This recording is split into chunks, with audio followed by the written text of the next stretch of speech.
Hello everyone. So I'm doing this video because I want there to be a lesson, or really just perhaps this might be helpful for some young women or even males, really. Take it how you want to take it. So what had happened to me, what happened to me was very devastating. Where I had a child when I was pretty young. I mean, young as in my early 20s. And when you're in your early 20s, some young women, you may feel that you're not just grown. You may assume that you're an adult, but you're really not. And also that you're very much still a child.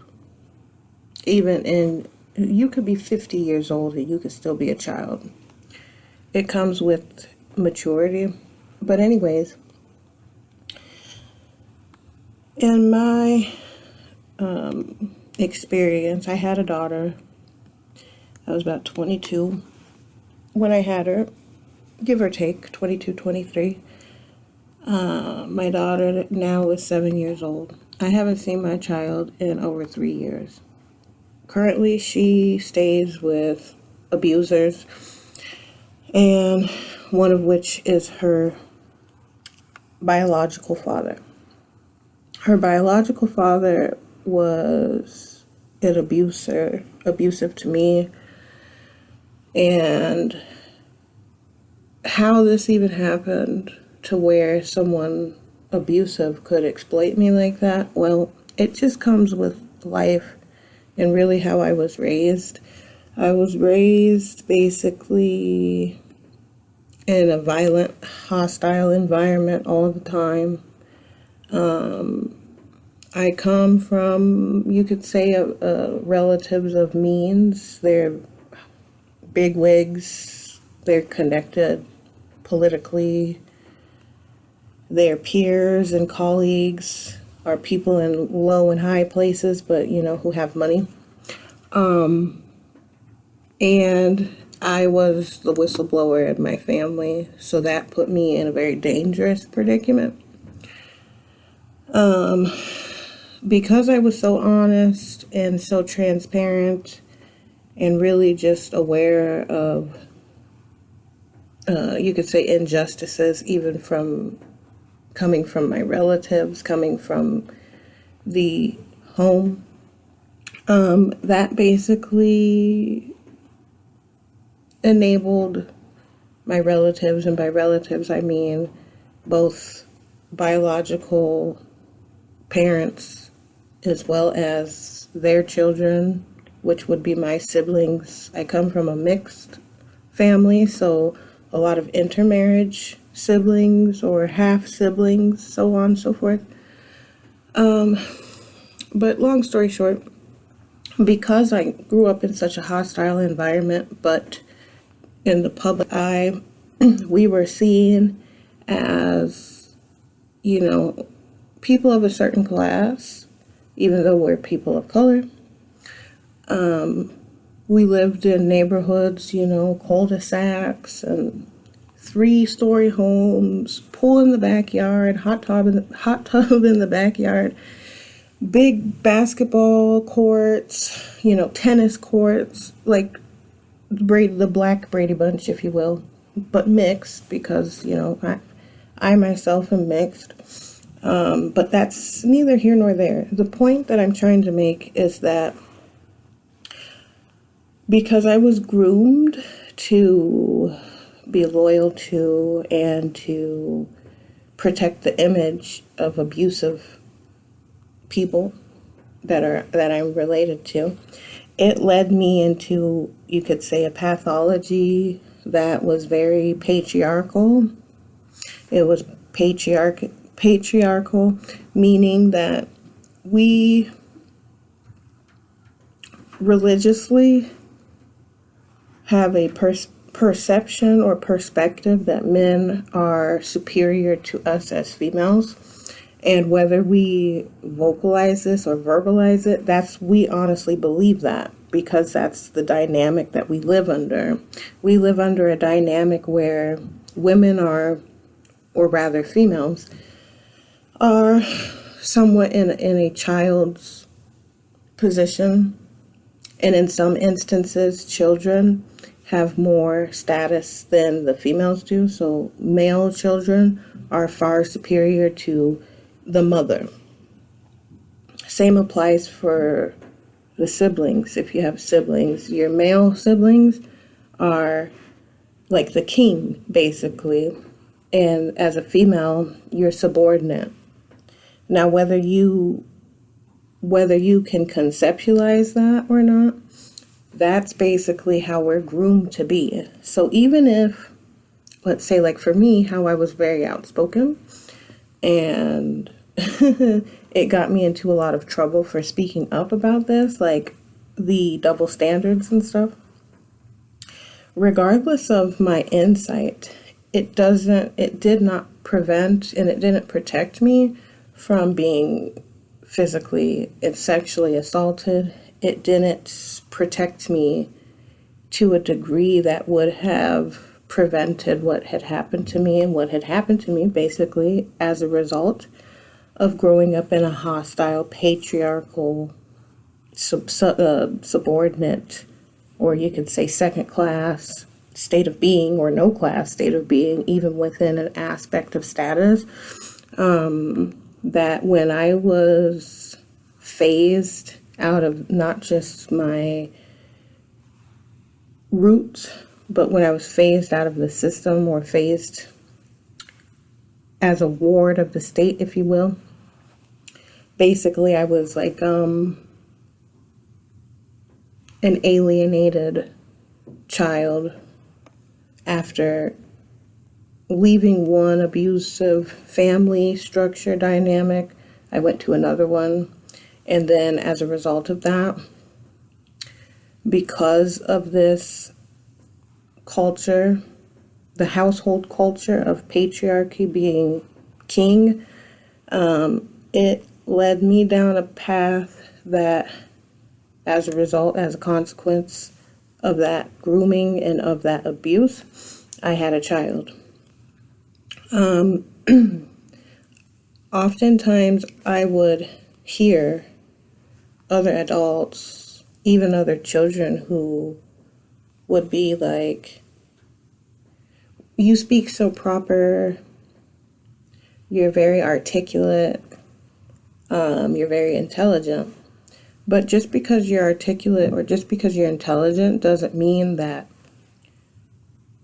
you are untouchable, or doesn't mean that you can't get hurt, or doesn't mean that you can't be exploited. As a matter of fact, most abusive perpetrators prefer to target people who are intelligent.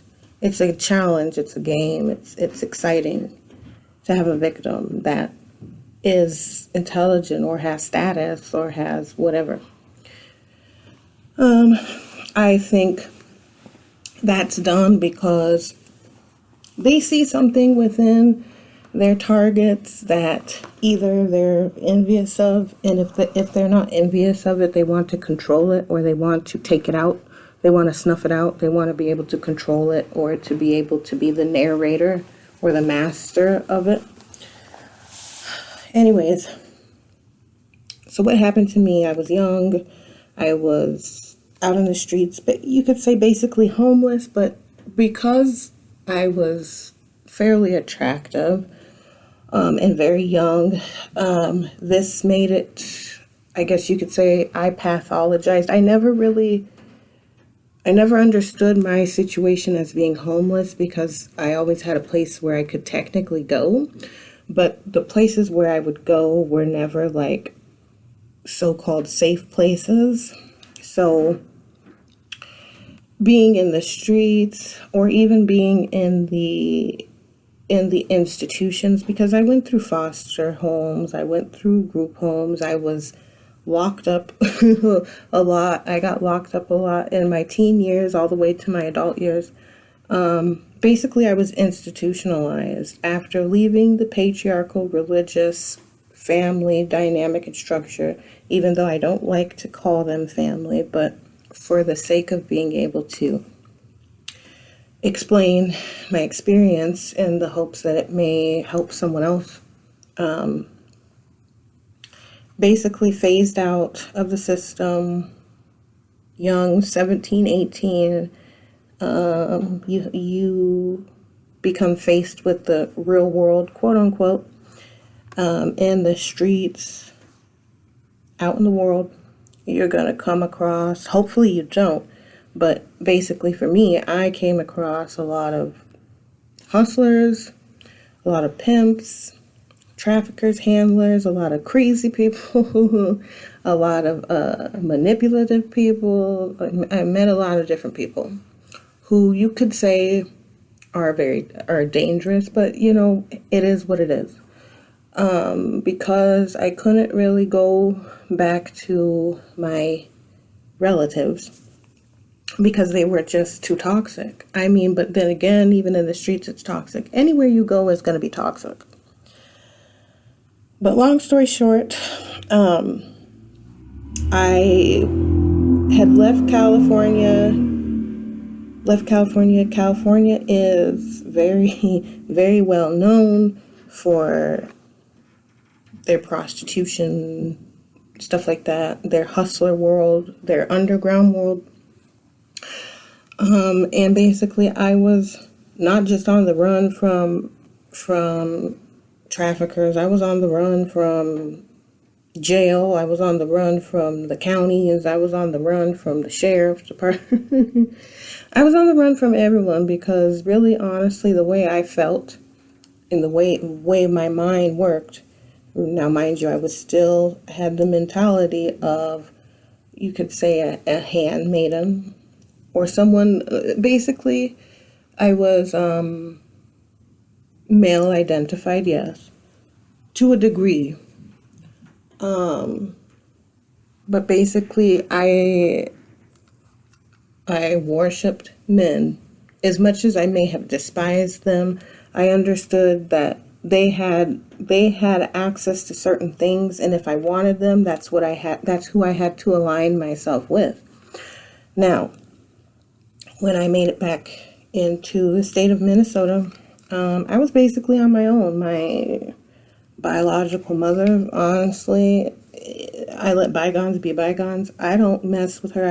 I don't associate with her anymore because she like how I was prior to is still to this day is very religious and faithfully religious to the patriarchy, meaning that she worships men and she basically will not protect her female children regardless of if she has evidence or not to abuse existing.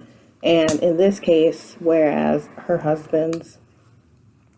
male partners were always inappropriate, and yeah, you can pretty much speculate what that means. And if you don't know what that means, fine, I'll explain it to you.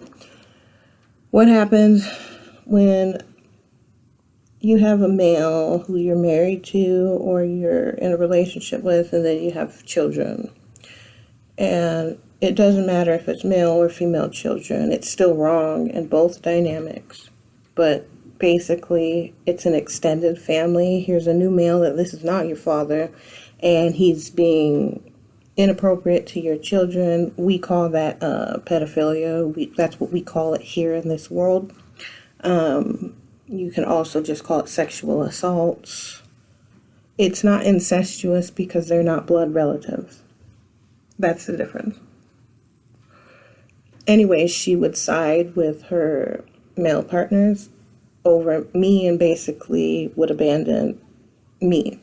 She would always stick up for and make excuses for her male partners being inappropriate. with me, her daughter.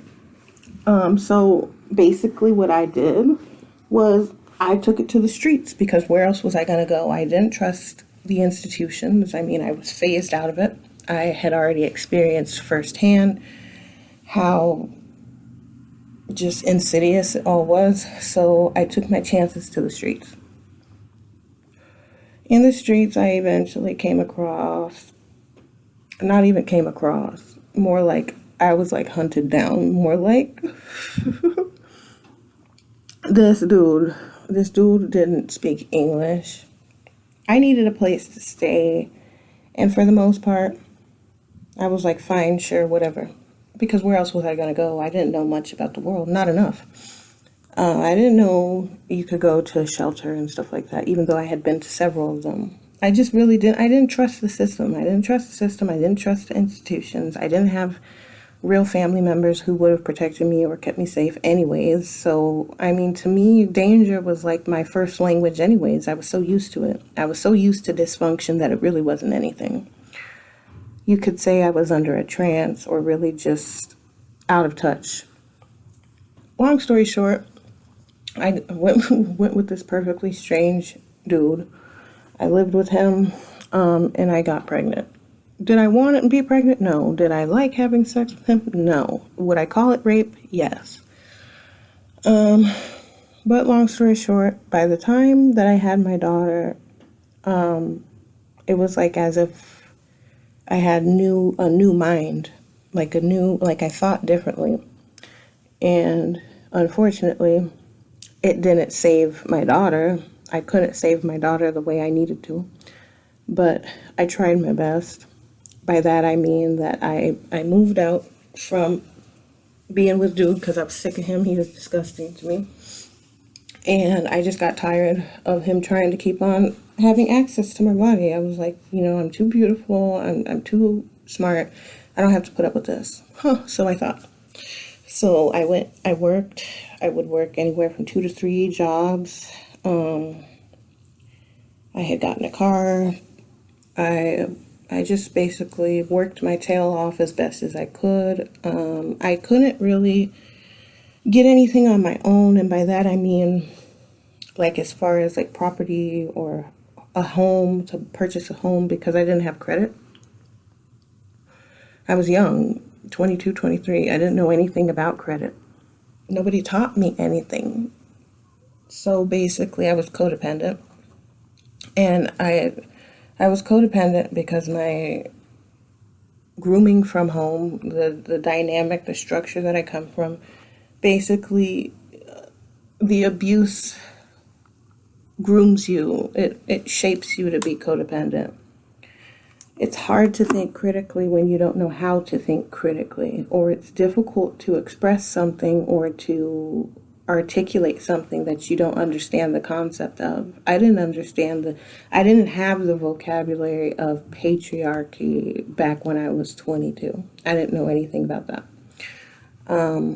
All I knew was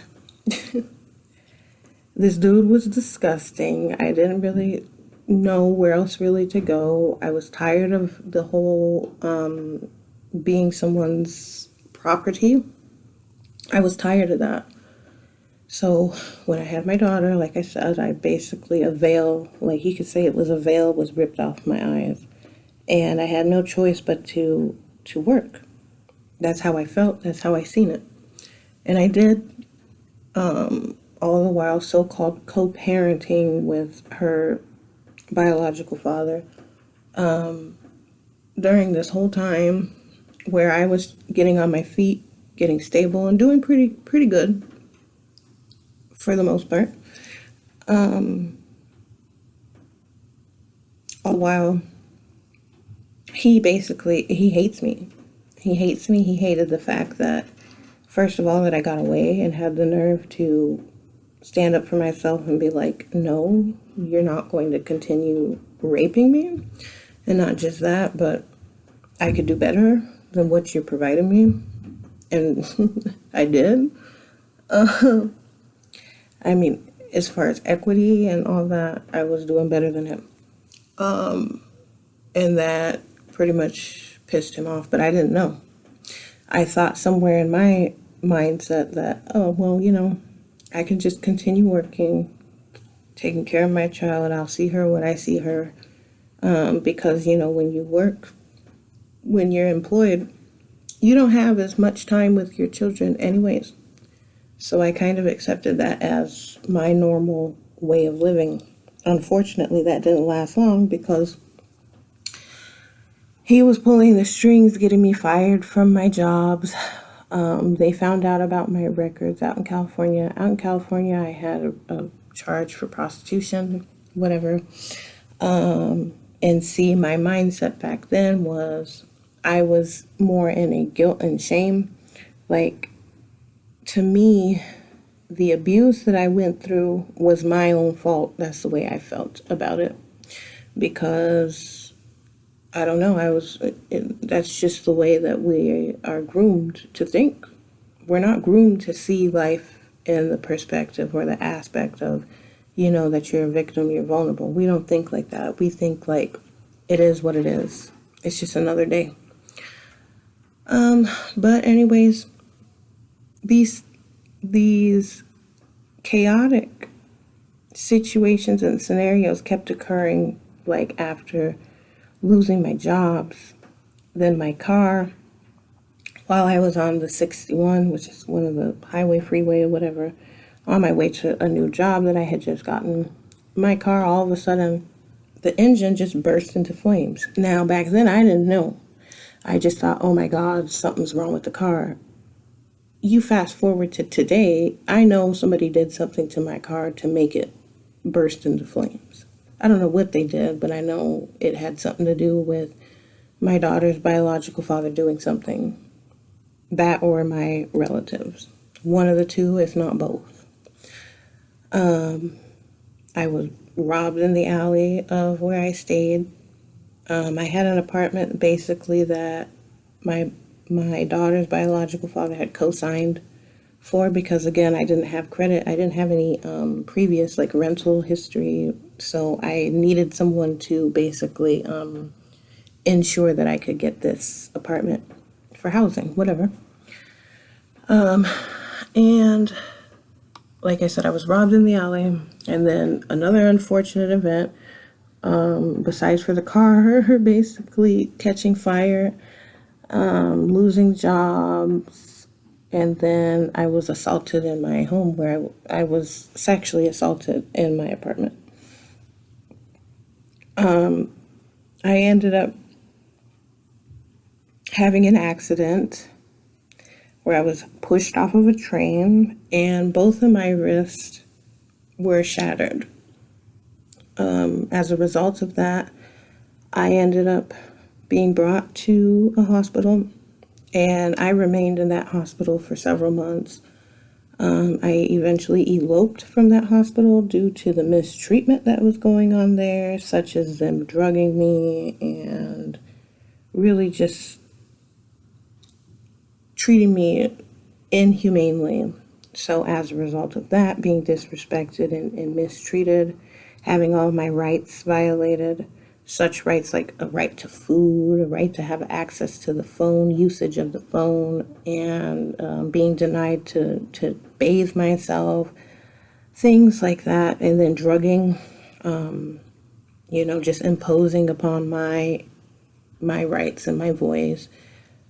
I eloped, and eloping just means basically running away or escaping. I escaped that hospital, and I went to the city nearby, which was St. Paul, and I went to Regions Hospital where they were giving me proper care, and unfortunately I was brought back to the hospital that I had eloped from, the one where they were mistreating me, and then they basically forced me into a civil commitment, what they call a Jarvis order. And a Jarvis order is basically them saying that I was too crazy and I was incompetent and I was incapable, not capable, incapable of making adult decisions, and that because I am mentally ill and unfit, that they can basically enforce me to take psychotropics, pharmaceutical medication, regardless of how I feel about the situation.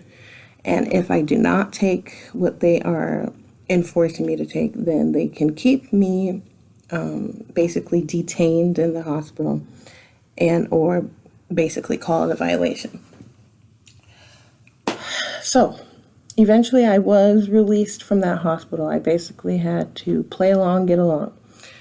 From there, I went to an IRTS program. An IRTS program is a program for adults who are experiencing mental disorders.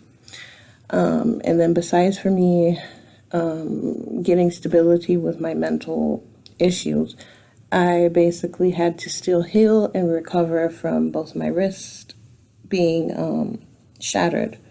I had had surgery. They had put metal plates in my wrist, and this put me in a vulnerable position as far as being able to return to mothering my child, because I physically just wasn't able to. I had to pick and choose whether I wanted to struggle with my daughter and not be able to provide her what she needed as a child, or get myself together so that I could be there for her. So I chose to get myself together so that I could be there for her. All the while I'm thinking that her father was respectful of this, it just wasn't so. He went behind my back to go to the courts during the time that I'm working in this IRTS program, working on my mental health as well as my physical. He went and got custody of my daughter, and not just any type of custody. He got full custody, physical custody, legal custody. So all the custodies. And he did all this with the help of the same judge who ordered me as incompetent and ordered me to be civilly committed with the Jarvis order. So if you want to talk about conflict of interest, that definitely was one. Long story short, I was never served lawfully. They just disregarded the due process. So while my daughter's father was being deceptive, going behind my back, and taking that moment of time where I was vulnerable, getting custody of my child maliciously, I was busy focused on re-entering the workforce, getting housing stability, and working on my mental health as well as my physical healing from my wrist, having been shattered from the accident where I was pushed off the train. Now, all this was back in 2017. Fast forward to how long it took to getting back to some formation of stability, took about till 2018. I'd say June of 2018. Long story short, I had left the IRTS program. I rented from an African dude, whatever, who ended up being another abuser. At this time, I was seeing my daughter again, having her over for the weekends because she was enrolled into school. Her dad had enrolled her into school, and I had no opposition towards this because, again, I was working on getting stable, maintaining my employment, mental health, and all that. Anyways, I had went through several bouts of just violence and staged violence. I'll add to that. All of these perpetrators and all this. And I have videos and stuff that would confirm this. Long story short, let's fast forward to where I ended up arrested. In 2019, I was arrested October, like I want to say the tail end of October, because my daughter had came with me on a visit. I was living out in Coon Rapids at the time. I was renting from this guy. It was a beautiful home. Was doing pretty well, getting back on my feet, and had more capacity to be involved with my child. Now, my daughter was coming, when she would come back for visitations, I I kept noticing that she had lice in her hair. I had to keep treating that. Her hair was always a mess. Her physical appearance was always looking like grungy, dirty, unkept. She would voice to me how her father was hitting her, how her father's girlfriend's son was hitting her as well. And she had also came back with a yeast infection, bacterial infection. Now, I was treating the yeast infection, bacterial infection, as well as removing the lice from her hair. Her father came, he was, supposed to pick her up, but the thing is that he's supposed to call before he picks her up. And mind you, the last weekend, I didn't get to see her, which technically was my weekend, but I knew nothing about any courts. Just to keep this in mind, we maintained where I could see her. Basically, I could see her whenever I wanted, but I would pick her up for weekends because that was the weekends and she wasn't in school. It wasn't a school night. But she kept returning with all of these ailments, all these problems. It looks like neglect, looks like abuse, looks like she's not being taken care of properly. And then it's a cause of concern when my child is telling me that not only is her father hitting her, but also her father's girlfriend's son is hitting her. I had brought this to the attention of her father, and he, of course, was like, didn't care about what I had to say. This infuriated me because, one, you're bringing my child to me and she's not being well taken care of. I can look at her physical appearance. I can see the lice in her scalp. I can see that she's got an infection. I can see how she's just not being taken care of.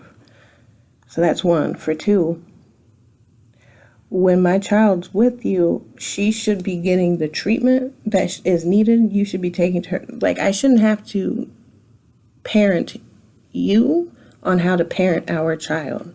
You're supposed to keep her Monday through Friday so she can maintain her attendance at her school.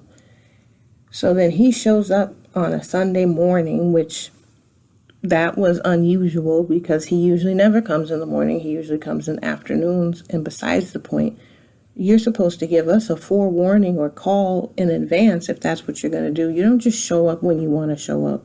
You got to keep some form of communication. But of course, he doesn't have to be respective of anyone in their life. He just does whatever he wants to do, but everyone else is supposed to succumb to whatever it is that he's doing. Long story short, my daughter needed to be treated, and there was no way that I was just going to allow him to pick her up the way that he did, in which my daughter was playing outside, and then when she seen her father, she became fearful. She grabbed the bottom of like my thigh leg because she was like squatting down and I was standing up, of course. And I looked and I seen this look in his eyes. He looked like a straight up predator. My daughter, of course, was like trembling. She was physically trembling. And he tried to snatch her up out of the yard. So instinctively, I didn't even think about it. I, of course, had to chase him down and grab my daughter back because she was screaming, crying, and kicking. She didn't want to leave with him, and I don't blame her. Why would you want to leave with him? That's not how you That's not how you conduct your parenting. You don't just show up in the yard and snatch your daughter up out like that. There's something wrong with that whole thing. I think, my mother instinct says that he was being inappropriate. Whatever was going on, they were being inappropriate. And my daughter was reacting the way she was because she was being abused, which she is. I ended up going to jail because after calling the police, first of all, after him showing back up at the house on a Monday, even though my daughter needed to be treated for her lice, for her infection, he comes with a piece of paper, and to me still not registering, because to me, what is a family court? That don't mean anything to me. I'm her mom. I don't know anything about a court. He shows up with police. He comes and gets my child. My child is fearful. She keeps saying that she doesn't want to go. I feel helpless. But I cooperate because, of course, there's police, and then he shows up with a bunch of strange men that I've never seen before. And, of course, I'm pissed off at this point. I ask him, ¿Por qué estás haciendo este? Why are you doing all this? ¿Por qué te dijo? He responds, because I told you. So, of course, I'm feeling, my ego is like, what the fuck? So I try to call my daughter. He won't let her speak on the phone. I show up to the apartment. He won't let me see her, to put eyes upon her. He is like adamant about not allowing me to see or speak to my own child. This pisses me off. I call the police. I say I need a welfare check done because for all I know, my daughter could be dead. Why isn't he allowing me to see my own child? The police never showed up. When I went to the precinct and I asked them, I said, I suspect that there's abuse going on, and the officer responds to me, allegedly, like mocking me. I, of course, was pissed off about that. So then I go back. I had somebody bring me over there. Long story short, yes, I end up in the apartment building. I end up in my apartment. I grab my daughter. And I told him, I probably had something smart to say to him, and I left. But I called him, if not the same day, maybe the next day, and I said, if you want to come up with a plan, then you come up with a plan with me. Don't try to bully me with the police. I said, if you want to talk to me, you come talk to me. I gave him the address of where I used to stay, even though that's not where I was. And the reason why I did that, because I wanted to see how he was going to handle the situation. Was he going to be a man enough to come speak to me like a grown adult? Of course he didn't. He comes with the police. So I ended up going to jail. I sat in jail for longer than necessary. Meanwhile, while I'm in jail, some heroin addict steals my money. This is a friend of my so-called biological parents, and they're not friends. These aren't friends. They're just users and abusers. Anyways, from all of this, what is the lesson to be learned? First of all, be careful, females.